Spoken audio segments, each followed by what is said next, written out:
You know, it's like one of those things where people that don't understand investing don't understand that just because you understand the dynamics doesn't mean you get every prediction right. But I'm going to tell you, Bitcoin is looking real pretty right now. Let me see if I can find Bitcoin and put it up on the screen. Let's see here. The price of Bitcoin. The price of Bitcoin right now is about a little bit less than 31,000.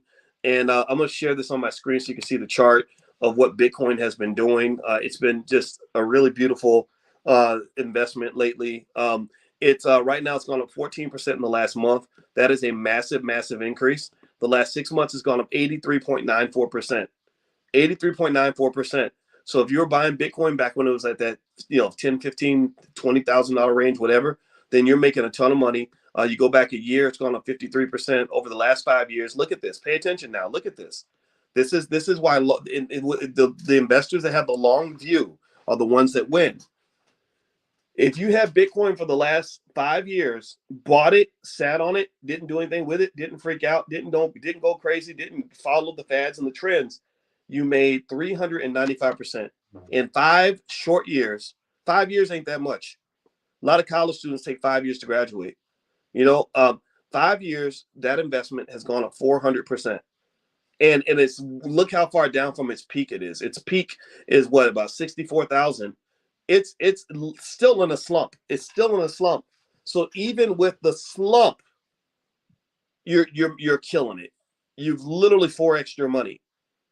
A house, go buy a house, and I want you to imagine buying a house that's 100,000 and then having the house be worth 400,000 in 4 years, 5 years. It don't happen.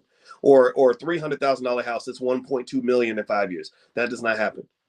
Bitcoin did that. Bitcoin 4x for you. And what I really like about this chart that I'm showing you guys is that it shows you that investing is a little bit like riding a wild bronco. There's a lot of drama. Prices go up and down, up and down, up and down, up and down, up and down. Oh my God, it's a panic. Oh my God, it's a crash. Oh my God, it's recession. What's gonna happen? Right? You seeing all that drama, but sometimes the best investors are the ones who plug their ears and don't even listen to any of it. They don't listen to any of it. They just look at the long-term trend. They make an investment. They plant a seed. They wait 5 years, and then they check on the seed 5 years later. So an investor so sometimes ignorance can be bliss. In this particular case, the best investors in Bitcoin were the ones who said, okay, let me go get some Bitcoin. In 2018, they said, let me get some of this Bitcoin. It's $7,400, and I'm just going to hold it and just wait and see. And then 5 years later, they check their portfolio. What's that Bitcoin worth that I own? Let me see what's going on. Ooh, it's worth 31,000. They didn't see all of this. They didn't care about all of this. They were asleep during all of this. So sometimes you can sleep through the thunderstorm. If the thunderstorm scares you, then put some earplugs in and go to sleep. Don't get caught up in that, because if you get caught up in it, what it's going to do is it's going to make you an overactive investor. Overactive investors tend to do what we call churning. And when you churn a lot, you lose money. Give me a yes if you follow what I'm saying. Lots of churn typically leads to lots of burn. You burn through the cash flow. It's almost like dating. They say people that are constantly looking for love, constantly looking for a relationship, constantly looking for somebody ain't gonna find nothing. Like that's kind of what it reminds me of, right? But then when you kick back and you just focus on being yourself and living your best life and being happy by yourself, then suddenly a wonderful person walks into your life. Like that's how it's supposed to happen, right? Or it also makes me think about like clocks. They say watch clocks don't move. So the more you watch the clock, the less it's going to look like the clock is moving. So what you do is you go focus on something else, and then you come back and you look at the clock later. And there's science behind this. They did a study with little children at Stanford University, and they did the marshmallow experiment. Give me a yes if you heard of the Stanford marshmallow experiment. How many of you have heard of the Stanford marshmallow experiment? Well, the Stanford marshmallow experiment was when they wanted to test children's ability to be patient and delay gratification. And so what they did was they gave them they put them in a room by themselves, and they had a table, a chair, a plate, and a marshmallow. And with these 5-year-old kids, they said, look, I got to go to my office and get something, but and the marshmallow will be there. You can eat the marshmallow now if you want. But if you can wait for 15 minutes till I come back, you'll get 3 marshmallows. So what they were basically doing was they were testing the kids as investors. They were testing to see if they were willing to sacrifice something now in order to have something later. Were they willing to sacrifice instant gratification for delayed gratification? And so what they did was they watched the children. They watched how they managed, right? They watched them through a hidden camera. And some of the kids, you know, they were like YOLO, and they just ate the marshmallow. They were done. They didn't care. They couldn't wait. But then they had other kids that wanted to eat the marshmallow too, but they didn't. They sit there and they would find ways to occupy their mind so they wouldn't be thinking about the marshmallow. They would do what kids do. They'd be singing to themselves. They'd be looking around. They'd be spinning around in their chair, playing in the room, just letting the time go by so that they could wait until they got the big 3 marshmallow reward. And so what they did was they sorted the kids into 2 groups. They sorted the kids into the YOLO crowd, like instant gratification, gotta have it now, get it now. And they also had a group of students that were kids that were the delayed gratification group, the ones that waited for the 3 marshmallow reward. And what they found was that the children who were able to wait for the 3 marshmallows were far more successful as adults than the kids who could not delay gratification. Do you understand what I'm saying? Give me a yes if you understand the analogy here. So effectively, people who can delay gratification, who can just be patient and just kind of wait out the storm, don't get caught up in the drama, don't get caught up in the nonsense, and just let things grow naturally, those people tend to be wealthier long term. And this is a fact. And the reason I want to warn you about culture is because almost everything in your culture pushes for instant gratification. Social media is built all around manipulating your dopamine levels with all kinds of forms of instant gratification. Dating and relationships tend to work out poorly if you're a person who's constantly seeking instant gratification. Ooh, you look good. I think I'm gonna have sex with you, right? Whatever, right? Next thing you know, you got this, this baby mama or this baby daddy that you can't stand, and you don't know how it happened, right? Or even fitness. People that tend to be fit, that they're into delayed gratification. They'll work hard now so they can get the benefits later. People who aren't so fit have a tougher time doing that. So one of the things I can tell you is that I believe in this society, we push for instant gratification. We push for people to do things that feel good as opposed to things that are going to make sure you are good. Even the way we parent children, you have some parents that claim they love their kids by giving them whatever they want. And then because that feels good, your kid is smiling, they're telling you how wonderful you are, but then later on that child doesn't have any discipline because you didn't have the fortitude to kind of challenge them in a lot of key areas, right? So ultimately, what I would say to you is that that with that Bitcoin example I just showed you, the people that could do delayed gratification, who could plant that seed, leave it alone, do something else, not even think about it, those are the people who are winning. And I believe that that's going to work going forward too. When I tell you these things, never ever think that it's too late. Stop that. Stop thinking, well, gosh, maybe it's too late for me to invest. Too late for that. People were thinking this in the 1970s. There were people in the 1970s that said, oh my God, the Dow has hit 1,000 points. Maybe it's too late. It won't go up any higher than that. And no, it's 1972. Come on, that's ridiculous to see right now, right? 50 years later, 1972 seems like ancient history. But there were people in 1972 who felt like they were living in some modern era where the opportunities from the 40s, 50s, and 30s or whatever would never come again. And that's not true. So again, same thing with you living in 2023. You're not living in some ultra super modern era. I know you got AI and you have computers and you have technology. Well, guess what? In the year 2083, there's probably somebody in 2083 right now watching this video and saying, wow, this is how those old-fashioned people did it back in the old days. That's literally what they're thinking. They're looking at me laughing. We think we're all hip and modern and cool, and we're not. We're old-fashioned. We're the great-grandparents. And our Dow, we're looking at our Dow that's like 32,000 or whatever. Their Dow is 150,000 or 200,000. Right. So they're saying, man, I wish I could go back to 2023 and buy a house. I wish I could go back to 2023 and buy stock. It's impossible now. Right. So never think that you're too late. You're not too late. Just take the lessons from the past and apply them for the future. And that will put you in a good financial situation. Kabish, make sense? Got it? OK, so let me also kind of give you some more context on some other things that I saw in terms of the market. First off, it looks like the inflation issue has been resolved pretty well. I don't think inflation is the big bear anymore, which is good. Once they get the handle on inflation, the Fed will stop hopefully stop increasing interest rates and maybe even decrease rates again. That'll be a good thing. I talked to you guys earlier this morning about the housing market. The housing market has had some trouble because now it's funny, when they increased interest rates, it reduced the demand for houses to some extent. People didn't buy houses because, the prices, the mortgage payments were higher and all that.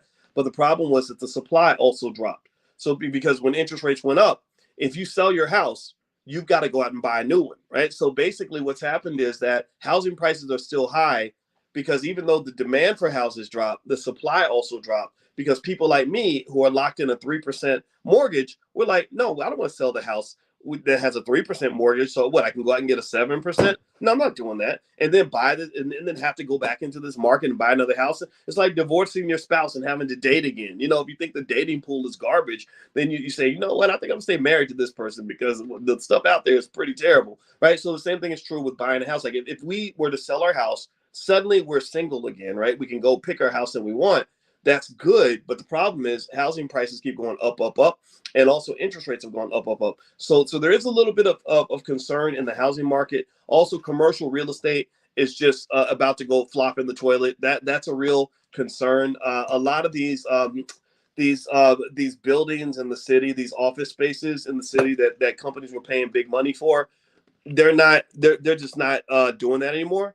And so effectively what's going to happen is that a lot of these commercial real estate companies that borrowed money to buy a lot of property in the cities, they're going to have to refinance that, and the banks won't refinance that. So you're going to see some bankruptcies, you're going to see some fire sales, you're going to see some drops in values in real estate in that area.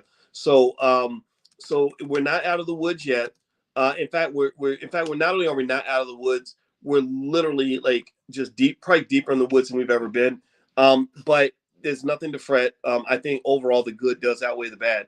Now someone's asking, Ken Tate's asking, in the prime class you discussed investing on margin, and it's a good strategy. After reading the margin investing further, I see that it's a loan I have to pay back. Can you explain what the repayment process is like when you invest with margin? Yeah, when you invest with margin, basically what you're doing is they're loaning you money at a fair interest rate, and you're able to get leverage. And leverage is debt. And debt is not good. Debt is not bad. Debt is just powerful. So the power of debt allows you to buy more stock than you could have otherwise, which is good, because if the price of stock goes up, then you win. Hooray for you. Good for you. The problem with debt, though, is that you don't want to be too sloppy with it, because if things go bad, you get body slammed. Like there was a guy that ran a $20 billion fund. I forgot his name. He was a Korean guy. And he was seen as a financial genius because his family office, they'd grown their wealth from, a couple billion to $20 billion. But what was happening was he was taking extreme amounts of leverage in companies like Paramount and CBS and all that. And what happened was that when some of those stocks dropped, he got what they call margin calls. When the value of your assets drop, the bank shows up and says, you got two choices. You can either put up more cash so you can have more equity, which is basically more skin in the game, or you got to sell your asset at fire sale prices. That's why whenever you take on margin, whenever I do margin, I always have cash to the side in case my assets drop, and I have liquidity that can serve as my fire department. And I call it the fire department because literally, and it's crazy that money's called liquidity, because in my mind, I'm thinking we're in a crisis mode. There's a fire in my portfolio. These asset values have dropped. And what I need right now is I need time. Well, time is money. Time costs money. So if I want to hold on to that asset and wait until the prices come back up again, until the assets recover, then I got to buy me some time. Literally buy me some time. How do I buy that time? Well, I've got to put more money into the account to deal with the margin call. If I don't have any money to the side, then I have to go sell that stock right at the absolute worst time to sell, when I'm right there at a loss, right? So ultimately, that's kind of how investing works. It's like a funny little time thing. A lot of times you may know something's going to happen, but you don't know when. Like, for example, I've always known Bitcoin was going to, I still believe Bitcoin is going to do well. Once the regulation's done and the SEC gets done with Coinbase and all that, I think it's going to clear the path for Bitcoin to take off. I'd be shocked if BlackRock is investing heavily in a Bitcoin ETF. I'd be shocked if BlackRock is just doing something stupid because they have $9 trillion in assets and you don't get that much money by being dumb. So I just think that Bitcoin, and that's not the only factor. There's other variables that lead me to believe Bitcoin is a good investment. So, but do I know when it's going to happen? No, you don't. I don't. All right, so let's keep going. Mark Irving says, wouldn't it be more powernomics and be one to send folks to your site instead of Amazon to get my book? Yeah, well, that's a good point, Mark. And actually, my book is called The 10 Commandments of Black Economic Power. You can get it on my site. The reason I listed it on Amazon is because I didn't put the book out necessarily as a way to make money. We have to make money because we got to pay people and operate and all that. But we're building a university. We're building an institution. Institutions cost money. But really, I just wanted people to have an easy access to the book. So if you bought the book on Amazon, I'm not going to be mad at you. But if you wanted to buy it directly from us, yeah, our kids actually run the bookstore here in my house. I can show you shelves of books that they have in the other room. When I redid the basement, we've got shelves put in there, so all the books are down here, and they can ship you a copy. They can even ship you an autographed copy. So if you'd like a copy of my book, just go to boycewatkins.com, and it's right there. All right. So, in fact, actually, let me tell Micah. I'm going to try to find some way where we can get some autograph versions in the bookstore in case you guys want me to actually sign the book for you. That's a good thought. All right. So, and by the way, I see some of you came in late. Yeah, if you want to get profit alerts, free Dr. Boyce profit alerts on stocks that I like, things like that, just text the word stock to 31996. So I'll let you guys do that real quick while I send this note to Micah on my team about making sure I put autograph books in the bookstore, because I don't know if we have any autograph copies available now, but I'll have her put them in the store. Okay, so yeah, so you can do that now. Text the word stock to 31996 if you haven't done it yet. My book.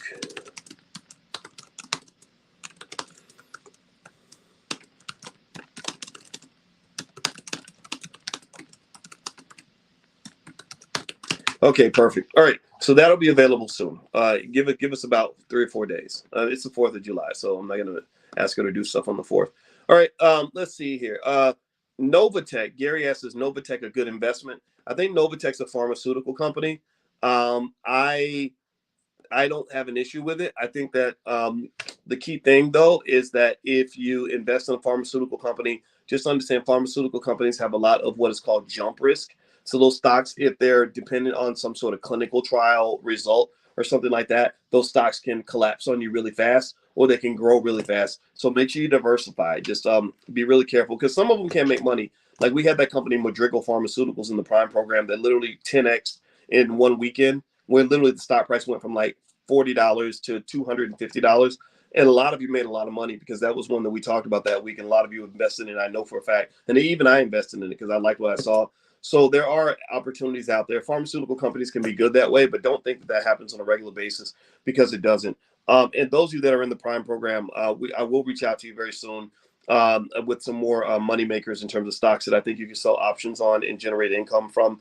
If you're not in the Prime program yet, one way you can get in there, go to boycewatkins.com, look for a training I have called How to Make Money Without Working. And that's where I explain what we're doing in the Prime program. And you can decide if you want to join us or not. All right. So, Natasha, happy belated birthday. Thank you. I hope you enjoyed it. Will the Prime class eventually have a lifetime access option? We don't have that in store yet, but we can look into that. That's not a bad idea. In fact, maybe I'll talk to the team about that. Thank you for the suggestion. Michael Watkins, what do you think about putting a stop loss on my stocks? A stop loss. Okay, so some sort of order that will stop your losses in case the price goes down. If you're talking about companies like Apple and Microsoft, which are the examples you put in here, Michael, I don't know. I think Apple and Microsoft are such beautiful companies that, I don't know. I kind of feel like those are generational assets. Those, assets you just buy consistently over the course of your life, and you just leave them there. And remember what rich people do. Rich people do buy, borrow, and die. So wealthy people, they buy their assets and they don't really sell a lot of stuff. They just hold it. And then if they want money, they just borrow against the assets that they have. And then they can put those assets in a trust, pass them to their children, and then get an adjusted tax basis where they don't have to pay taxes on those assets. And that keeps the IRS out of your pockets. So you may want to look at something like that. But I think a stop loss is definitely something that you may have in place if you want to lock your profits in. Like if your stock goes way up and you're worried about losing the gains you have, You can either do a stop loss or you can just buy a put on the stock, either one. What percentages should I consider when placing a stop loss? 20 or 30%, or let it ride? I don't know. It's a personal decision. I go for more like 10%, that kind of thing. But it depends on really what your gain is, how much it's run. So like if you have something like Nvidia, and Nvidia just went ballistic, and so much money was made from Nvidia in a very short period of time, I think that's a gain that I would feel more determined to protect.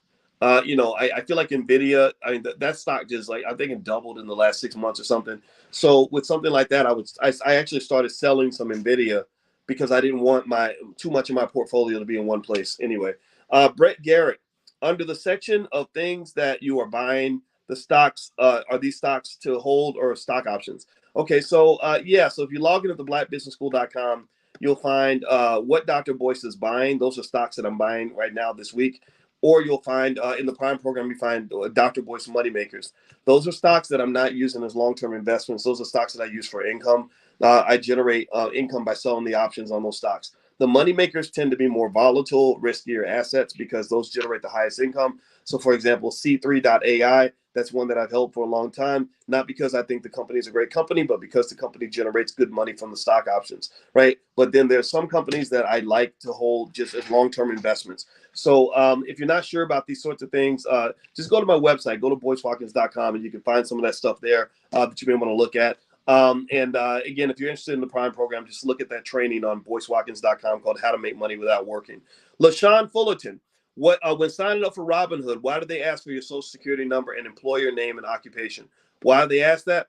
Well, I know that there's various laws. I'm not familiar with every law about securities trading, but basically, in order to prevent things like money laundering and stuff like that, they pretty much need to know who the heck you are. They're not going to let you in the banking system just transact large amounts of money without them having some sort of fix on you. And that's one of the legality issues with crypto. Crypto is designed to allow for all these anonymous transactions, but that's not going to last that long because they want to catch the criminals, and they don't want them doing all their transactions in Bitcoin where we don't know who's who and who's what. Also, I saw this thing. Did anybody see this? I put this on my Instagram. My Instagram is The Real Boyce Watkins. Feel free to follow me there. I put up this post of Justin Bieber where he bought this NFT for like 1.3 million. Anybody else see that? It was those stupid ugly apes, and he bought one of those stupid ugly apes for 1.3 million. And they said now this NFT is worth about 59,000. And the thing about the NFT market that's interesting to me, and again, I don't know, maybe NFTs are going to come back, but from the very beginning, when I saw the froth of NFT investing, when I saw how highly valued some of these very mediocre images were, it immediately said money laundering to me. It immediately said money laundering because look, if I'm trying to buy like a bucket of cocaine from you, and I can't do it as a regular transaction with regular receipts. I know Whitney Houston talked about receipts, but you don't. If you ever become a dope dealer, don't ask for receipts. What I might do is I might say, okay, you're an artist. Let me buy one of your paintings, and and I want you to draw on a piece of paper, and I'm gonna buy that from you for $100,000. And so you give me the painting and you slide some dope in with the painting. And next thing you know, we've done business and it's all legal.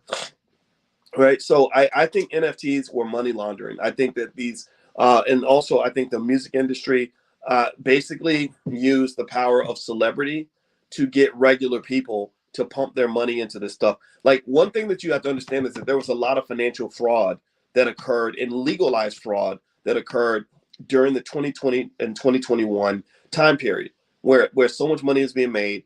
Everybody was caught up in the euphoria. People were buying anything. They had so many crappy cryptos. You can call them craptos. They had so many cryptos that they released. At that time, it was ridiculous. I think over 12,100 cryptos have been destroyed or disappeared or delisted because they were basically garbage. And it was really a smart person who said, let a white paper and put out a crypto and build up hype and get everybody to think that this is the next big thing and get a celebrity to endorse it because celebrities aren't that smart. They're going to take money from anybody and endorse anything. It's funny. I think they said only Taylor Swift and her team. I don't know if it's her or her team or what. I have no idea. But her team, they were one of the few who did not sign on to a deal with Sam Bankman-Fried because Sam Bankman-Fried was throwing money everywhere. Shaquille O'Neal, now Tom Brady, a lot of people are caught in these lawsuits because they were using the power of their celebrity to get people to buy things because people tend to follow celebrities. And so now you're kind of seeing that mess being cleaned up. Once the mess gets cleaned up and the grown-ups move back into the industry, you're going to really see some opportunities with things like Bitcoin, because Bitcoin is, from what I can see, one of the more legit cryptos that has a committed base of people that are going to make sure Bitcoin is, functional and useful and operational. I think the bigger question though is, right now, why do people buy Bitcoin? Why do they buy crypto? And is it a security? And they use these different measuring sticks as to whether or not something's a security. I think that people buy crypto because they're looking to speculate on the price going up. I don't think they buy crypto because they're looking to use it as money. I don't know how easy it is to use Bitcoin to buy loaves of bread at the grocery store. So I think that that's going to be a sticking point. But I really think that Bitcoin is going to kind of be the last one left standing. In a way, I almost visualize it like, those drug cartels where you'll have some of the drug cartels that are working with the CIA or whatever, and they'll go and snitch on their adversaries, so that the CIA or the FBI or the DEA can go do a big raid, and they'll go raid your enemy and kill off all the other cartels, and you're the last one standing, so you're able to make all this money without any police scrutiny. I feel like Bitcoin is kind of like that. Bitcoin is the most legit cryptocurrency out there, and once all the other crap is cleared out, Bitcoin, I think, is just going to start flying through the roof. But anyway, maybe I'm wrong. We'll see. We'll see. Let's see. Natasha says, "Hey, Dr. Boyce, did you recommend the Boyle stock as a long-term investment, or was it intended for selling options?" Boyle was just good for selling options. I did not see Boyle as a good long-term investment. And also, the oil industry is so strange. I divested out of Boyle, but Boyle was one that paid good options money. Boyle also was one of those stocks that reminds you of why you want to have put options when you're selling those calls, because Boyle was super volatile, and it would keep you up at night. So if you get engaged in that kind of movement, you really want to have your puts. You really want to buy your insurance. Don't be greedy. The two emotions you want to avoid as an investor are fear and greed. Fear and greed. Fear will cause you to stay out of the game and miss opportunities. Greed will cause you to get too deep in the game and get yourself killed financially, right? So don't get greedy. Don't be fearful. Just be consistent, and then you're going to win. All right. So Ronnie, do you still think ChargePoint is a good play for options? ChargePoint's okay. It's not my favorite, but ChargePoint is not bad. Yeah, I did buy. Okay, you said you were buying put 6 months out as insurance in case the price drops. Yeah, so I did, and I did use ChargePoint for a while. I moved towards some other companies that I thought were just better moves in terms of what I was seeking to do. But ChargePoint was a stock that I kind of hung out with for a while. But it's not in my portfolio right now. I made my money from. I think the prices went up and my shares got called, and I just moved my money into something else. But ChargePoint is not terrible. I wouldn't be mad at you if you were still involved with that stock. All right, so let's see here. All right, so let me go ahead, and I'm gonna look inside the Zoom. And you want to text, if you want to get the profit alert sent to you, just text the word stock to 31996. Text stock to 31996, and I'm gonna look in the Q&A section and answer a few of your questions, and then we can bounce out for today. It's the 4th of July, so we got barbecues and stuff to go to, I'm sure. Maurice says, "Hey, Dr. Watkins, can you take a look at BNGO Biogenomics Incorporated?" Okay, all right. So let me hop in and